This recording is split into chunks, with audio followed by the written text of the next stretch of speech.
సజీవుడైన దేవుని ప్రశస్త నామన మరలా ఒక్కసారి మీ అందరికీ ప్రభు నామమున నా హృదయపూర్వకమైన ధన్యవాదాలు చెల్లించుకుంటున్నాను. ఆదికాండం 4వ అధ్యాయం 18వ అధ్యాయం నుండి ఈరోజు మనం ధ్యానించుటకు ప్రభు కృప దయచేయని. ఈ స్థలంలో కయ్యను తనకు పుట్టిన కుమారునికి ఒక చక్కటి పేరు పెట్టాడు, హానోకు అని. హానోకు అనగా ప్రతిష్ఠించబడినవాడు అనే అర్థం. అయితే అదే సమయంలో అతడు ఒక ఊరును కట్టించాడు. ఆ ఊరికి కూడా తన కుమారుని పేరు పెట్టాడు. ఆ దినములలో ఊరు ప్రారంభమయ్యాది. అనగా ఆ దినమునున్న ప్రజలందరూ కూడా ఒకే దగ్గర కలిసి నివాసము చేసే రీతిగా వాళ్లకు దేవుడు జ్ఞానాన్ని ప్రసాదించారు. ప్రతి వారికి ఒక్కొక్క కుటుంబాన్ని ఏర్పాటు చేసుకోవటానికి సహాయం చేశారు. అంతకు మునుపు బహుశా వారు చెదరి ఉండేవారేమో, ఎవరంతటి వారు నివసించేవారేమో. ఇప్పుడు ఒక ఊరులాగా వారు ప్రారంభించారు. ఆ ఊరికి హానోక్ అను పేరు పెట్టారు, అంటే ప్రతిష్ఠించబడినది అనని. ఆ తరువాత వారి వంశావళి రీతిగా చెప్పబడింది. హానోకుకు ఈరాదు పుట్టెను, ఈరాదు మహూయాయేలును కనెను, మహూయాయేలు మెతూషాయేలును కనెను, మతూషాయేలును లెమెకును కనెను అని. ఆ రీతిగా వారి వంశావళిని చెప్తూ 19వ వచనంలో లెమెకును గూర్చి చెప్పబడి ఉంది. లెమెకు 2 స్త్రీలను పెళ్లి చేసుకున్నాడని, వారిలో ఒక దాని పేరు ఆదా, రెండవ దాని పేరు సిల్లా అని వాక్యం సెలవిస్తుంది. కాబట్టి లెమెకు కాలంలో కుటుంబ వ్యవస్థ కాస్త చెడిపోయినట్టు కనిపిస్తుంది. అనగా దాని అర్థం 2 భార్యలను పెళ్లి చేసుకున్నాడు. లెమెకు అంటే అవరోహణుడు అని అర్థం. ఆరోహణుడు కాదు, అవరోహణుడు. తాను ఎంతకాలం బ్రతికినా చనిపోవలసిన వాడే. అవరోహణుడు అంటే భూమి చిట్ట చివరి భాగములకు వెళ్ళున్నటువంటి వాడునని. ఆరోహణుడు అంటే ఎత్తబడిన వాడునని. మన యేసు ప్రభుల వారు ఆయన చనిపోయి పాతి పెట్టబడి తిరిగి లేచి 40 రోజులు అనేక మందికి కనిపించి అనేకులు చూస్తూ ఉండగా ఆయన ఆరోహణుడై పరలోకానికి వెళ్ళనని వాక్యము సెలవిస్తుంది. కాబట్టి లెమెకు ఆరోహణుడు కాదు, అవరోహణుడు అయ్యాడు. అనగా దాని అర్థం భూమి మీద మనుషుడు ఎంతకాలం బ్రతికినా ఏదో ఒక్క రోజున చనిపోయి ఆయన భూమి చివరి భాగములలోకి వెళ్ళవలసిన వాడే. భూమి మీద నివసించేటప్పుడు చాలామంది పేరు సంపాదించుకోవటానికి, ప్రతిష్ట సంపాదించుకోవటానికి, డబ్బు సంపాదించుకోవటానికి ప్రయత్నాలు చేస్తూ ఉంటాడు. ఇతడు లెమెకు 2 స్త్రీలను పెళ్లి చేసుకున్నాడు. అంటే సుఖవంతంగా జీవించాలి అనేది ఇతని ఆశ, ఆలోచన అనుకుంటాను. కాబట్టి 2 భార్యలను పెళ్లి చేసుకున్నాడు. ఒకదాని పేరు ఆదా. ఆదా అంటే అలంకారము అని అర్థం. రెండవది సిల్లా అనని. సిల్లా అను మాటకు అర్థం ఏమిటంటే నీడచాటు అని అర్థం. నిజత్వం లేనిది అని అర్థం. ఎవరైనా ఒక మనిషి చాటున బ్రతికితే అర్థం ఉంది, కానీ నీడచాటుకి వెళ్ళి బ్రతకాలి అనుకుంటే దానికి అర్థం లేదు. నీడ అనేటటువంటిది ఓ చెట్టు ఉంది, దానికి నీడ ఉంటుంది. ఓ మనిషి ఉన్నాడు, దానికి నీడ ఉంటుంది. ఓ వస్తువు ఉంది, దానికి నీడ ఉంటుంది. వస్తువుకు విలువ ఉంది, కానీ నీడకు విలువ లేదు కదా. ఆ రీతిగా ప్రియులరా, ఆమె పేరు సిల్లా అను మాటకు ప్రియులరా వాక్యం సెలవిచ్చిన రీతిగా నీడచాటు అని అర్థం. ఆమె ఏమో ఆదా అనేటటువంటి ఆమెకు అలంకారము అని అర్థం. అంటే దాని అర్థం ఒకటి అలంకారం, అందాన్ని గురించి చెప్పబడింది. ఒకటి నిజం లేనటువంటి దాన్ని గురించి చెప్పబడింది, నీడచాటు. నీడకు నిజం లేదు కదా, నీడలో జీవం లేదు కదా, నీడ స్థిరమైనది కాదు కదా. ఆ రీతిగా మనుషుని యొక్క జీవితంలో అన్నీ అందం లాంటివే, అన్నీ అందంగా కనిపిస్తాయి, కానీ ఏది నిజమైనది కానే కాదు. నిజమైనది ఏది అంటే మానవ జీవితంలో తనకు జన్మనిచ్చిన, సృష్టించిన ఆ గొప్ప దేవుడే నిజమైనటువంటి వాడు. ఈ రోజుల్లో చాలామంది నిజమైన దేవుణ్ణి విడిచిపెట్టి అందాన్ని లేకపోతే నీడని ఆశ్రయిస్తూ ఉన్నారు. ప్రియులారా, గమనించవలసిన విషయం, అందం ఒకనాటికి కూడా మనుషునికి ఉపయోగకరమైంది కానే కాదు.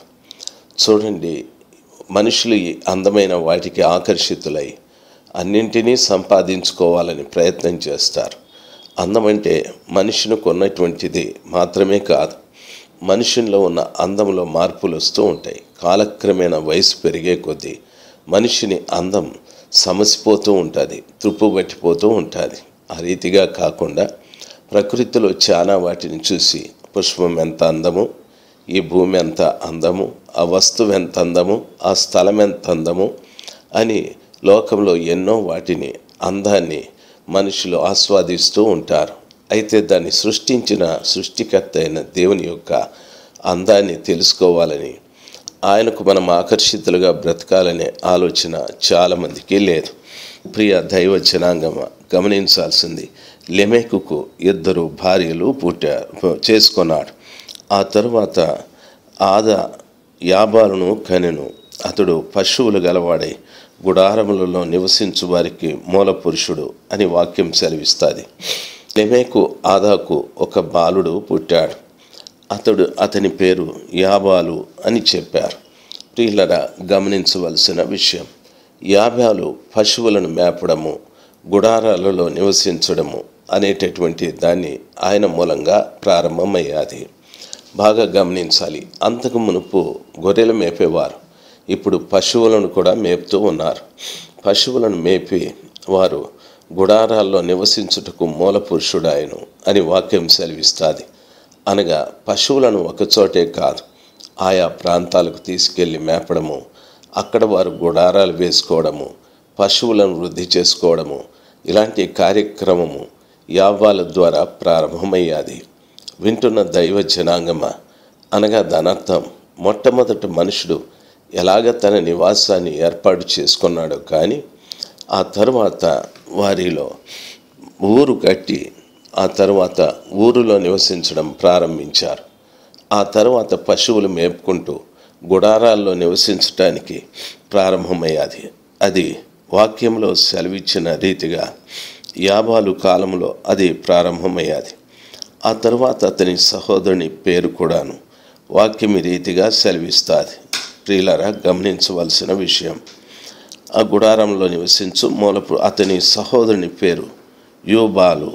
అంటే దాని అర్థము వాక్యంలో చదువుకున్న రీతిగా ఇతడు సితారాను సానికను వాడుక చేయి వారికి అందరికీ మూల పురుషుడాయను అని అంటాడు.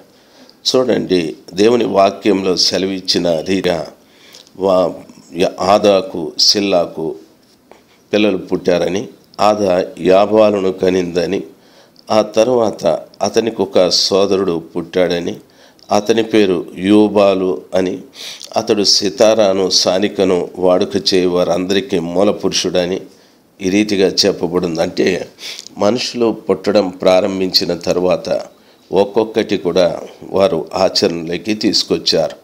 యూబాలు కాలంలో సితారాను, పిల్లనగ్రోవి వీటినన్నింటిని కూడా వాయించినటువంటి వారికి మూల పురుషుడయ్యాడు. ఆ తర్వాత సిల్లా తూబల్కయిను కనెను. అతడు పదును గల రాగి పనిముట్లను ఇనుప పనిముట్లను చేయువాడు. తూబల్కయిను సహోదరి పేరు నయమా అని వాక్యం సెలవిస్తుంది. సిల్లాకు కూడా పిల్లలు పుట్టారు. ఆమెకు పుట్టినటువంటి బిడ్డల్లో పదును కలిగినటువంటి రాగి పనిముట్లను ఇనుప పనిముట్లను తయారు చేశారు. ఆమెకు నయమా అనేటటువంటి కుమార్తె పుట్టాది.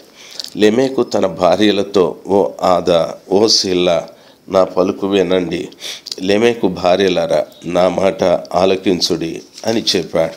అని, నన్ను గాయపరిచినందుకై ఒక మనిషిని చంపితిని, నన్ను దెబ్బ కొట్టినందుకై ఒక పడుసువాన్ని చంపితిని, 7 అంతలు ప్రతిదండ కయ్యూను కోసం వచ్చిన లెమెకు కోసం 77 అంతలు వచ్చున నేను అని చెప్పాడు.